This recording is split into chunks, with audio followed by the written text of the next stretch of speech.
And with that, Harold Oimoen. I'm here with Harald Oimoen in the Bay Area. We're in Oakland, author of Murder in the Front Row. Yeah. He was there from the beginning, right? Hell yeah, man. But you also, you've played bass in DRI. You've checked every box, right? Yeah, for sure. The book came out awesome. Came out about 12 years ago, something like that. Yeah, I remember when it came out. And it sold about 50,000 copies, which is great for a book. And it's probably the biggest selling book on bazillion points that they ever put out, you know. And it's, for those of you who are unfamiliar with it, probably not too many of you, me and a gentleman named Brian Liu, we just combined all our best photos from Ruthie's and the Stone and the old metal days, and we put them in a book. Like, it's kind of like a yearbook, but it came out awesome. And Ian Christie from Bazillion Points did a great job on the art direction and everything, and we couldn't be happier. So, then fast forward, the book took about 2 years to make from start to finish. Fast forward about 10 years after that, and then Brian, my co-author, other photographer guy, he bumped into Adam Dubin. It's Metallica's videographer from Year and a Half in the Life of. Yeah. He did the first couple Beastie Boys video that, you know, Kerry King, No Sleep Till Brooklyn, and Fight for Your Right to Party. And he met with him backstage at a Metallica show, and he had seen the book. Adam had seen the book, and he talked to Brian about possibly doing a documentary. And he got the ball rolling, and a couple years later, he did it, and that came out really good too. It was an amazing film. It came out great. It really took you there. And yeah, Adam did a great job, and we kind of relinquished the rights and the name to Adam. You know, we really didn't have that much to do with the movie part itself, you know. Right. But that came out great too, and it's available for $3.99 on all viewing platforms to rent. Put a link to it. Or you can order it from Amazon. It's pretty much everywhere now. So. Okay. And it came out awesome. Yeah, it's such a good movie. And you know, I was thinking, like, these pictures you were taking, you're coming from Sunnyvale. Were your parents pissed, man? You were like leading a few lives, I'm sure. They're pretty supportive. Brian was from Sunnyvale too. Okay. That's the thing that was kind of cool was we met at like a Y&T show, the Keystone Palo Alto, back when they were heavy and killer. Yeah. Like Earthshaker era, probably 81 or so like that.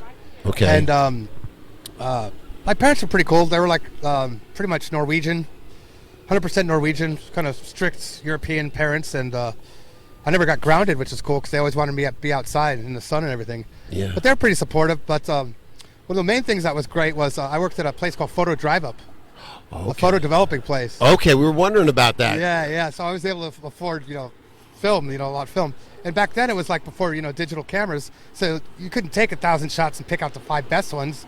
And it didn't cost more than, the cost of a memory card. It was like, a roll of film was $5 or $6, and to have it developed was like $10. Yeah. Not like I paid for any of it, but already, Sunnyvale, I grew up in Sunnyvale, graduated in 81. Brian Liu is the same age as me, and I used to take my lunch money and buy snapshots off of this guy named Randall Corey. And he had these great shots from down the green. I used to pay like 50 cents or $1 a piece, and I would buy them off him. And I slowly started getting this, photo album of all these pictures together. And I said to myself, I could do that. Back then there was no PhotoPass, so you could bring in a camera, to any show. And so I just started taking shots myself, and it kind of took off from there, And is it weird? Because that life of experiencing something so crazy. And then going back home to Sunnyvale, like, did that really happen? That's a. Yeah, it was kind of weird because I used to have to commute from Sunnyvale like to Ruthie's and stuff, and that was a good hour and a half, good hour and a half to commute, and just got to the point where I got tired of commuting, so I just moved up to Hayward. Okay. And I joined a band called Terminal Shock. Okay. And Dean Dell, I replaced Dean Dell, who went on to Violence and bus driving fame. Okay. That's what he does now, and. So I replaced him in that band, and then we're like, we sounded kind of like Raven meets Slayer. Okay. With King Diamond vocals. And you're playing bass in that, right? I was playing bass, but then our guitar player, Ray Hovestad, he was killed. He hit a tree with his motorcycle. Oh, wow. Right when his girlfriend, Heather, was on her way to tell him that she was pregnant with his baby. Oh, my God. So it's kind of heavy duty. And then Heather passed away a year or two after that, which is sad. But so we kind of broke up, and that was terminal shock. But we did play a couple cool shows. We got to open for Metallica at wow. Ruthie's. Oh my and there's God. some shots of that in the book. Yeah. It was great because there was a bunch of rumors that Metallica was going to play Ruthie's as a warm-up to Day on the Green. Okay. And I thought it was just rumors, it was bullshit. So I called up Cliff. I go, Cliff, what's this about you guys possibly playing at Ruthie's? You know, they'd never played there before. And Ruthie's was pretty much like their hangout. It was like their clubhouse. It was about 1.5 miles from their house in El Cerrito. And he said he wanted to do it, but the other guys weren't into it. They were having trouble getting their gear together. I go, dude, we're playing there tonight. You can use our gear, no problem. You know, so they just wanted 2 Marshall stacks, Ampeg bass cab, you know, Ampeg bass head, double bass drum set, and I go, yeah, we'll do that, no problem. You know, fuck Metallica at Ruthie's, right? We'll do whatever it takes to have them play there. So long story short, or short story long, whatever the case may be, Cliff called back and said I talked him into it. I was like, wow. Man. Then the coolest thing was calling my bandmates and saying, you're not going to believe it. We're opening for Metallica Ruthie's tonight. They're all, dude, you're on glue. They didn't believe me, you know. And this is like, what, 84, 85, I think? Well, see, Dan the Green, 85, right? Yeah. So it was right before Dan the Green, so 85. It's before they were really that popular, but still. And then we ended up playing, and they used our gear. It was killer. There was probably only about 100 people there at the most. And they're living at the El Cerrito house, not that far at that point? Exactly. There was many a time when they actually walked home from Ruthie's. Oh, my God. They were so wasted and stuff. You know? I always wonder, where'd you guys eat there? Because you got the Nations and the Burger King right there. Were they still there back then? What was the food of choice for you guys? It's funny you mentioned that. The 3132 Carlson Boulevard, Yes. Metallica House, right around the corner from Burger King. Yeah, it's still there, the Burger King. It is still there, and when Mustaine first joined the band, they were all broke. They would go in there with one plate at the salad bar, and they'd like fill up the plate over and over again, and that's how they survived, basically. Whoa. And another funny anecdote, right across the street at Nations, Yes. there's a little incident that happened there after the Day on the Green show. Oh. Let's see. You can read about it there's a photo of what happened in the other Metallica book, The Master of Puppets. Yes. The big book that Taylor, what's his name? I don't know. I should know his name. He put out this killer book. Mr. Taylor, we'll just call him. Okay, Mr. Taylor. He put out this book, Master of Puppets, history of the entire tour and the album and everything. Fucking huge book. Anyway, there's a picture of me at Dan the Green. You can see I was kind of in bad shape. I was basically shit-faced. We trashed the dressing room. We tried sticking avocados through air conditioning vents. It was just bad news. I mean, we just trashed the dressing room.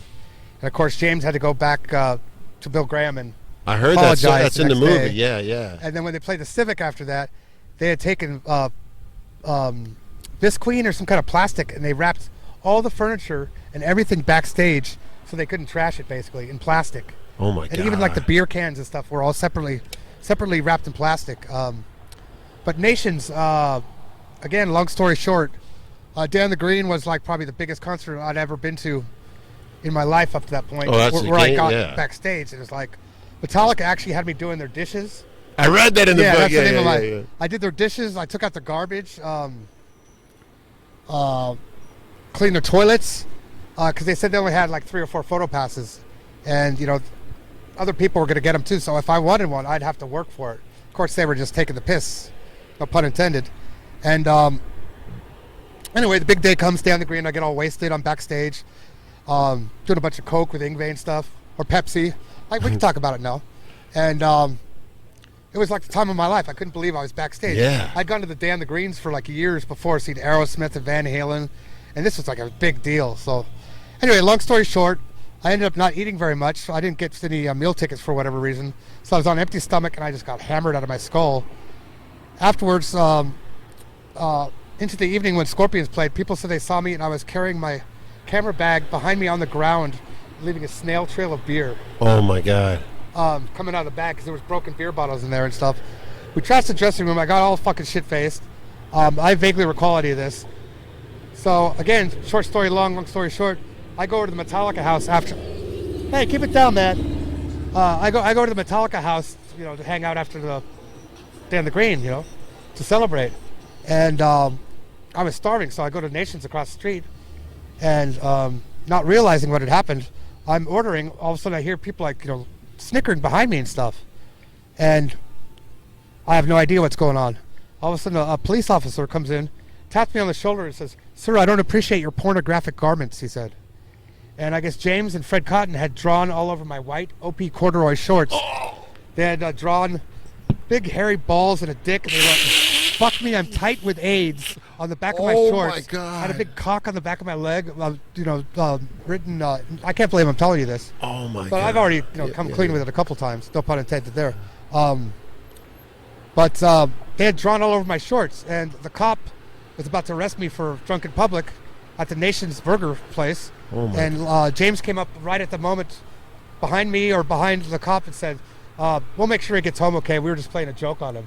Oh, but I mean, my I almost God. got taken in for drunken public, and the white OP shorts, they hung above James's doorway at the Metallica mansion for a year or two afterwards. That was like the prize. Oh my Prize God! from that, and yeah, and wait, it gets better.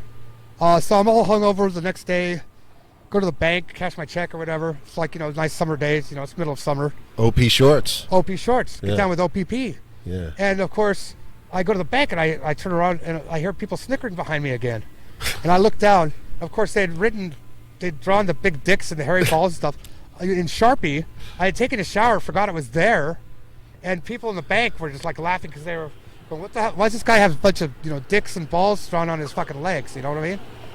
So Oh my God! Anyway. Just a bad kid, Hetfield. I met him at in '80s, and he was a bad man. yeah, he kind of like had that bad kid. It's he had a just mischievous streak, Yeah. One other time too, some kid at the Omni came up to him at some random show, gave him a cassette demo of his band. James looks at it, he goes, "Here's a demo of my band." James looks at the cassette, thinks about it for a second. He goes, "No way, you guys got a chick in your band?" And he points to the guy that was there that gave him the tape. Points to the photo on the demo, and the guy was just crushed. Oh yeah. I mean, it was ruthless back then, man. Yeah. And that house had to be insane, man. Oh. Did they have the house before they had Cliff? Because I thought they moved up for Cliff. And in your book, they show Cliff's first rehearsals, and you're there with Cliff's first rehearsals. That's Brian. Brian was there. Okay. That's where the book. Brian's got the earliest Metallica shots with Mustaine and Cliff. The lineup didn't last very long, only like 4 or 5 months. And those are all Brian's shots. So was the house there before Cliff was in the band, or was it the same time? Right around the same time, basically. Yeah. But Brian's got the shots of them out in the backyard by the garage, and they jammed. They took all the furniture out and they jammed in the living room. That's the very first shots in there. And one of the things I love that you write about that's so cool is that quest in those early years to get every heavy metal record. Oh, yeah. The quest you had to go on to find the things you love. It was so cool, man, because there wasn't a billion things. There wasn't an internet. It was just a quest to find. Yeah, it's a trip. I mean, things are so different now, and like I said before, people are kind of spoiled now. Yeah. I mean, it's cool in a way because I'll think of it like a record I want to get. I've been wanting to get forever on CD, like say Akira Takasaki, Tusk of the Jaguar. That's an amazing album. That's a great Dude, album. it's really a good great. I'll remember that, and I'll be able to buy it. Can't believe you brought that up. That's pretty. That's That's the fucking most ripping album ever. I love Yeah. Schenker and yeah. Akira Takasaki from Roudness. Yeah. That's not politically correct. I shouldn't say that. No, but we love loudness. We Yeah. love Roudness. Love loudness. We love Roudness. Rock and Remember Roll the Crazy pictures? Nights? What was? But remember the live album that you opened up and had the picture of the bass with like 6 zillion pickups? They had that collage live album. Vaguely. Yeah, it was a good one. They kind of went a little bit posed, but then they kind of went. They got back together again and kind of went Pantera-ish for a little while. Yeah. Started wearing skivvies and stuff like that. But Man. yeah, that's the cool thing. I mean, you can think of a record that you loved when you were a kid, and you can find it in a matter of minutes. Or better yet, you can go on YouTube, download it to a MP3. And you got it, yeah. What do you call them? Yeah, No, it's a converter. yeah. YouTube to MP3 converter. You can take whole albums and live shows, put it through this converter. You've got MP3 discs, But that quest was, even when I moved to the Bay Area towards the end of the 80s, Broadway Rocks. Remember the store Broadway Rocks? Oh yeah. They had all those pictures next to the stone of everything. It just seemed like Broadway when I got here was this rock and roll and strip bars, and it was its own It was kind of seedy, right? Yeah. yeah. And the Sunset Strip was one thing, but Broadway was actually like Times Square meets the Sunset Strip, but just molten metal. It was a scary place. Yeah, they had the across the street from the Stone was the Rock on Broadway and the Buhe, and that's when like the crossover things started happening, and people literally just went across the street to each other's shows with DRIs, Suicidal, and stuff like that. And some of the early punk shows, metalheads really weren't very welcome there. Okay. Rob Flynn has horror stories. Rob Flynn from Machine Head Violence. Yeah.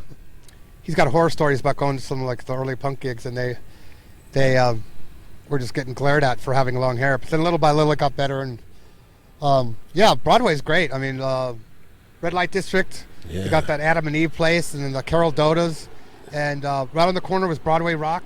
Yeah. And they sold T-shirts and. Was that there when you guys were at the early Stone Age days? Was that there? Early Stone Age, is that what you said? Early Stone Age. Yeah, the Stone Age. The That's Stone what Age of it's called. thrash. The Stone Age of thrash. Exactly. Actually, the gentleman that ran that place, I think his name was Mo. He was like an Iranian or Middle Eastern fellow. Yeah. He actually ended up moving to Berkeley, and he opened up a store called Zebra. Okay, it was That's just still still open there. in Berkeley. Yeah. So, go support Mo. What's up, Mo? And there's some pictures of you guys eating the Metallica eating the first show, at Soundcheck, and where were you guys eating? I love that just because there's a hang to eating after. There's a hang with those shows. I think the post and the pre-dinner and beer is pretty. Yeah, there was a Mexican restaurant right next to the Stone where we used to bring Andy from Death Angel over there and get him all drunk when he was 12 years old and stuff, But yeah, I can't think of really going to eat very much. Just you guys just drank. I mean, yes. I mean, we just drank. Yeah, exactly. We didn't have much of an appetite for some reason, and there's a thing called dog or Labrador we used to do all the time. Okay. Have you heard about that? No. Probably best not. But there was a word for a certain thing that like Bailoff and Exodus used to love. Well, we all used to love to do it, and we made us able to drink a lot more. Chop your breakfast on a mirror. Chop your breakfast on a mirror. Oh my God! Yes, which is about Rich Birch actually, who'd always stop by the Metallica house on the way to like school or whatever work, and he literally would chop his breakfast on a mirror. One thing I found when we met at the Megadeth show is like, On Through the Night by Leopard was a big part of that movement, and that got a pass. Oh, completely. Why don't you explain the importance of that album? And even High and Dry to a certain extent. Really? Yeah, for sure. Okay. Way before Pour Some Sugar on Me and fucking Photograph and all that crap that Robert John Mutt Lange or whatever. That I love, but it's okay. But I mean, it's different side, different gangs, Crips, they're a Bloods. different band basically. The Yes. first album, On Through the Night, is like a new wave of British metal classic as far as I'm concerned. It's up there with Angel Witch, Iron Maiden, even though they weren't really kind of in that group because they got a lot bigger in the States. But Def Leppard were actually heavy, even High and Dry to a certain extent. Yeah. And So you could have put that on at the Metallica house On Through the Night, and nobody would have for sure, without a doubt. I mean, everybody loved that record back then. And like I said, to a certain extent, the second record too. Yeah. It sounded very AC/DC-ish with the the loud shouting choruses and the Mutt Lange production. That's so perfect. Yeah. That's such a trademark of his stuff. And speaking of, dude, you were in a moment where you just saw the world changing because of the music you were in, your buddies and you, the photographs, it all, because the photographs are a part of that equation. You changed the world more than, since I've been alive, more than any band. I mean Metallica Spirit, it was more than any band. Was that surreal to just see the world change? Yeah, it was a trip. I mean, at the time, we didn't kind of realize that it was happening. You know what I mean? But it was really strange. I'd go all over the Bay Area, and I would have these bizarre random meetings with Metallica, with just one of the guys. I worked at a photo place in Berkeley, right around Christmas time. There's a line about 5 or 6 people. All of a sudden, here's Lars Ulrich turning in his film to get developed from some party at his new house. I'm like, what are you doing here? He's like, what are you doing here? I'm like, I work here. What the fuck are you doing here? Then another time, I'd be in the city and I'd be walking down the street. Here's Kirk Hammett on a fucking payphone, just right there. I mean, we used to bump into each other all the time, and it was a really trippy thing. But little by little, it was kind of sad. They stopped. You wouldn't see them at gigs as much. But they did fly you out to the Rock and Roll Hall Yes, of they Fame, did. which I thought was pretty And cool. I want to mention that too. No other band is as cool as Metallica when it comes to taking care of their friends and their fans, and coming up with great ideas. Blah blah blah. When they were inducted in the Rock and Roll Hall of Fame, They flew about 150 of their old friends. Me, Brian, Lou, basically everybody on the special thanks list for the first 2 records.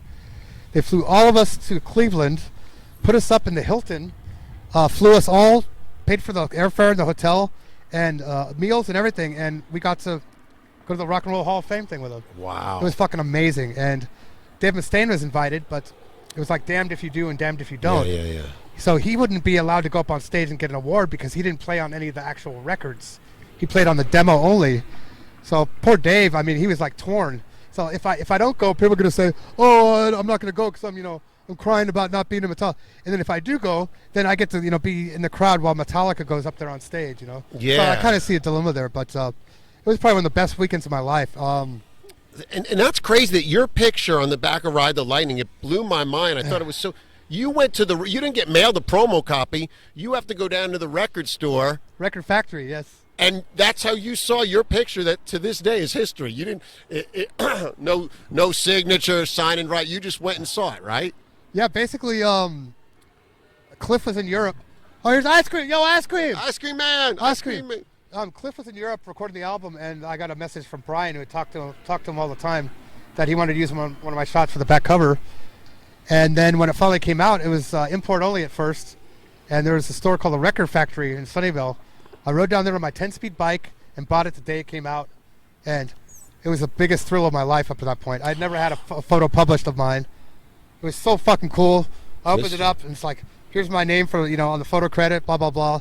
And then on special thanks, it said, I got thanked on that. It's like, I was so fucking thrilled that my photo was going to be, everybody that bought that record was going to have my photo in their house, incredible. It's incredible. And of course, it's gone on to sell, 5 or 6 million copies? I didn't get a penny for it at the time. I kind of wish I had asked. If I would ask for a penny for each, they wouldn't have used it. They would. You were smart. Yeah, you were smart. You probably would have, but no, it was thrilling, man. And then Bonded by Blood came out. Totally thrilled with that. Same kind of deal. Went to a different store in Cupertino on my bike, some import shop.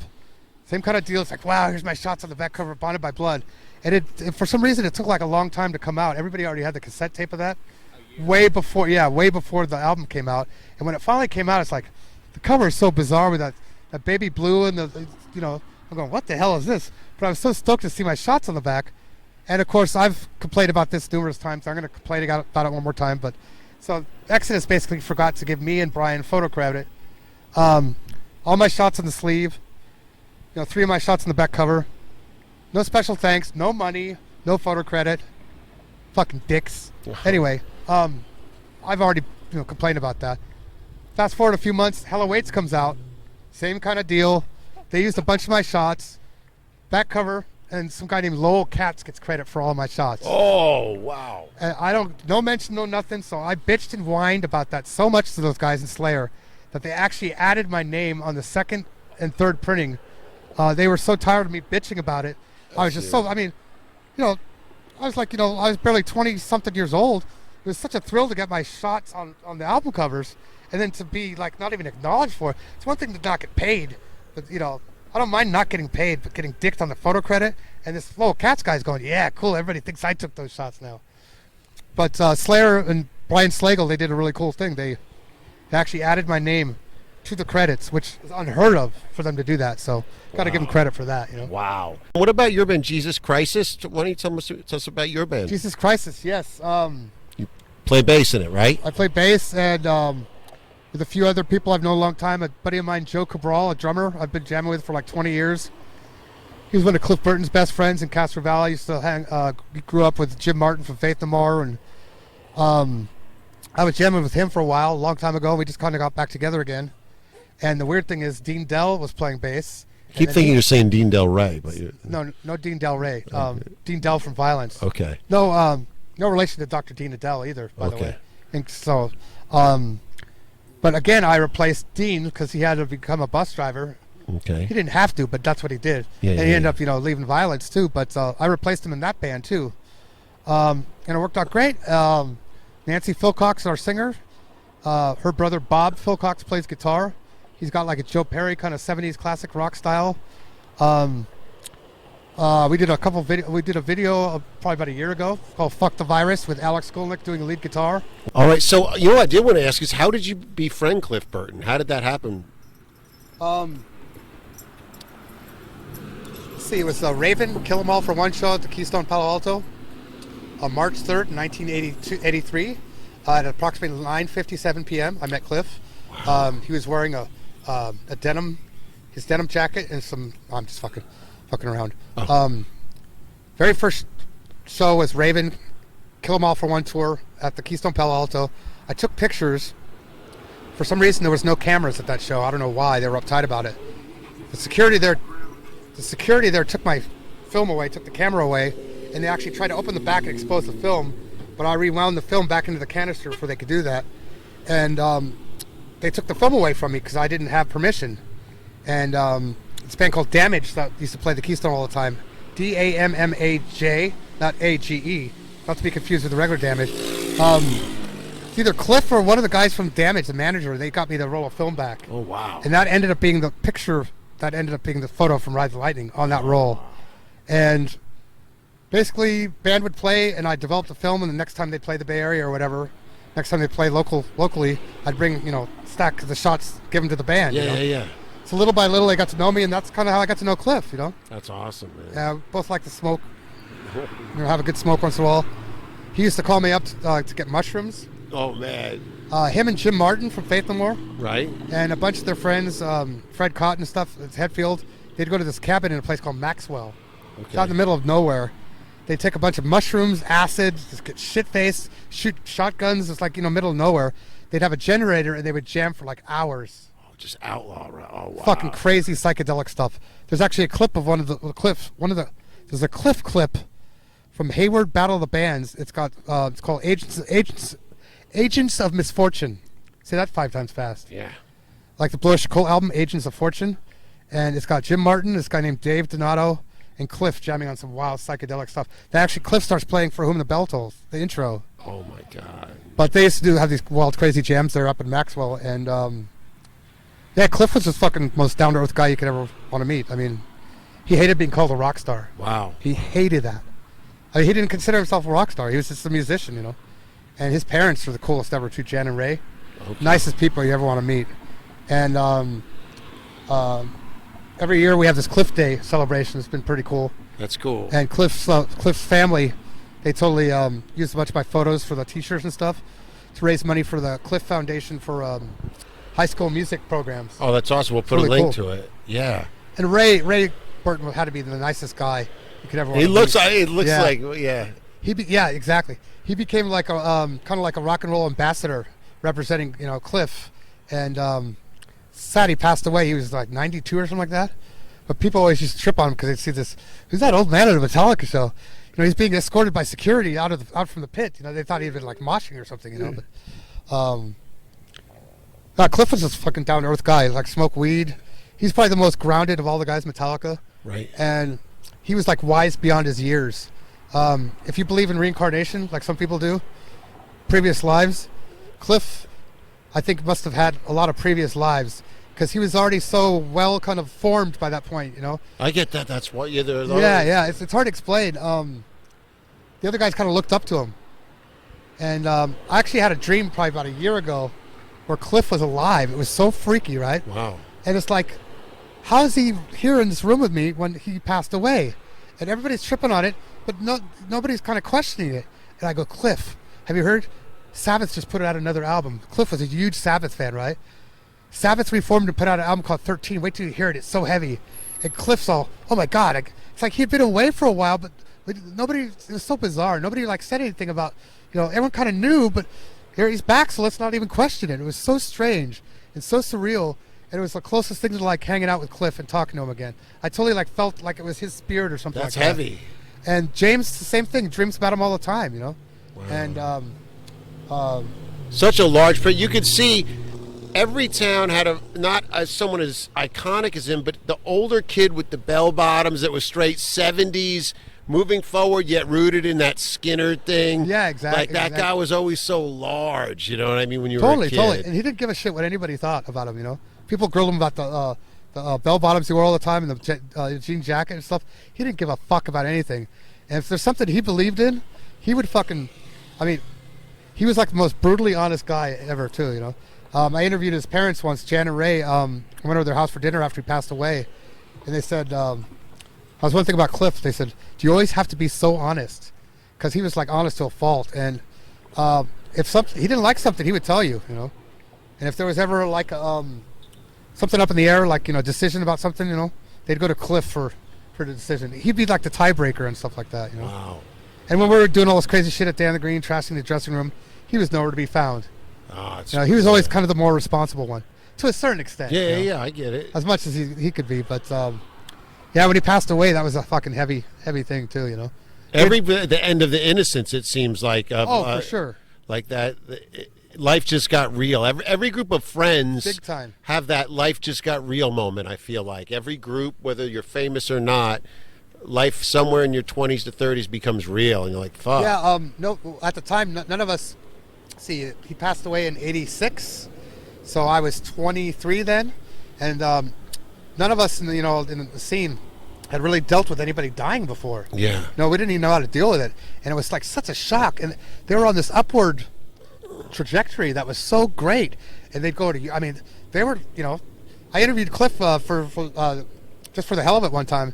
I asked him, I go, so where do you think you're going to be in a few years? You're going to be up there with the priests and the maidens, He goes, oh, I try not to think about that, because if it doesn't happen, then I won't be disappointed. And I asked him if he had any advice for aspiring musicians. He says, if you're going to do that, you have to marry yourself to that and make that the number one thing in your life and strive for that. And that's what he did. And his parents gave him, I guess, 2 years to make it in the band. They would support him for 2 years, they said. And if after 2 years he didn't start making a living off the band, then he would have to get a job and get a real job and and become a productive member of society, so to speak. But like within about a year and a half, he started making money, and there you go. His parents were so supportive of that stuff. And there's this one great clip I have to recommend of Ray Burton, Cliff's dad. He's going through Cliff's record collection, right? He's got a stack of Cliff's records on his on his lap, and he's going through them, and you see what Cliff's record collection was. He's got a Thin Lizzy, all this great stuff in there. Merciful Fate, the EP with a nun on the cross with the explosive city. He goes, wow, that's kind of a racy one, and it's so great. But you can kind of see what Cliff's influences were, Misfits, stuff like that. But the classic best thing of the whole thing is he goes up. All of a sudden he pulls up the first Angel Witch album. So Ray, being a little bit older gentleman, he looks at it. He goes, angry witch, she says. So, you're an angry witch, you're an angry witch. It's classic Ray Burton stuff, but yeah, when Cliff passed away, it was just like, wow, it's like, and it wasn't from drugs or anything like that. It was so fucking just random, I had some friends that lived in Castro Valley, younger friends, and they said they would just watch him back his El Camino out and just say, what's up, little brothers? Oh, yeah. And then he'd hang out at this Mr. D's hot dogs with his arms around his chick or something, and just cool as fuck. That's one thing. If you look at the book, maybe we'll have we'll show the picture, but there's a shot of Cliff out in front of Ruthie's where they're dogpiling and all that stuff, and it's like, that's exactly what it was like. He had no pretensions, He was like one of the guys, and like he would always wear a Death Angel shirt. He'd always support all the local bands and stuff, and when he passed away, that was like, to this day, I think about it like every day. And, it's weird to think if he would have still around, if Metallica would have gone off on those things, those paths they went on, Yeah. The fucking hair cutting and the eyeliner and the, Kirk and Lars making out and stuff. If Cliff was around, they never would have made out, put it that way. I can honestly he's say like that. a Ronnie Van Zant to me. You know what I mean? Totally like that. Like those outlaw guys that are full of heart but outlaws. He reminds me of Ronnie Van Zant. And he loves Skinner too, right? Ronnie Van Zant meets Geezer Butler of some, Completely.